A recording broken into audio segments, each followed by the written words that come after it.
আহিছো বোলো বিহুখন চোৱা আগে বেক চাইডে গৈ অকণমান কিবা অকণ দি লওঁ দিওঁতে মোৰ গাত বৰষুণ পৰিছে ক'ত এতিয়াতো বৰষুণ অহা নাই ভাবিছো আজি বিহুখন বন্ধই হৈ যাব নেকি বৰষুণ মোৰ গাত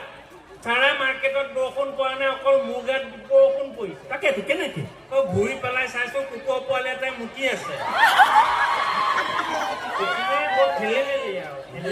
এতিয়া যেনে তেনে উঠি আহিছো আৰু আহিছে ন আচ্ছা ৰচোন চকু জলক তপক লাগিছে কিয় আকাশৰ গোটেই জোনবাই বিলাক এনেকে মঞ্চলৈ কেনেকে নামি আহিলো ক'ত জোনবাই দেখিলে আপুনি সেইবিলাক জোনবাই নহয় ক'ত জোনবাই ক'ত দেখিলে জোনবাই নহয় এইবিলাক ছোৱালী বিলাকৰ মুখ বিলাক ইমান ধুনীয়া জোনবাই নিচিনা জিলিকি বৰদবাৰ ছোৱালী জোনবাই নিচিনাই ধুনীয়া হয় নহয় জোনবাই আৰু ইয়াৰ ছোৱালীৰ লগত একদম ধুনীয়া মিল আছে হয় না হয় যেনেকে